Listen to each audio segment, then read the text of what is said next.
If your air conditioner was cooling fine before, but now it's blowing hot air and the low side pipe feels super hot, there's definitely something off with the system. Okay, so first thing you gotta do is check if the capacitor you swapped out matches the old one perfectly. Wrong capacitance or voltage can mess up the compressor's function big time. Next, make sure the wiring is hooked up exactly like it was before. Mixing up wires or phases can cause the compressor to run backwards or not start at all. Also, check the contactor and fan motor to see if they're working right, because if the fan isn't spinning, heat builds up fast. Don't forget to look at the refrigerant lines. If the low side pipe is hot instead of cold, it might mean the refrigerant flow is reversed or blocked. Sometimes, a simple reset on the breaker or thermostat can fix weird issues if they got tripped during repair.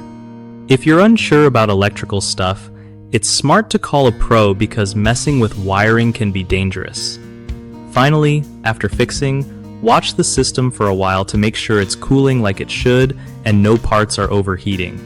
One of the biggest problems with capacitor replacement in air conditioners is mixing up the wiring, which can cause the compressor to run backwards and push heat instead of cold air. Fixing this means double-checking wire colors and connections carefully. Another common issue is using the wrong type of capacitor. Make sure it matches the original specs exactly to avoid damaging components or causing poor performance. The third mistake folks make is not inspecting the fan motor after replacing the capacitor. If the fan isn't running properly, heat won't get pushed out, so test it and replace or repair if needed. BigHomeProjects.com helps homeowners by connecting them with trusted local contractors who know their stuff and can get your repairs done right without hassle. It also helps contractors find real jobs from people who need their skills, making the whole process easier for everyone involved.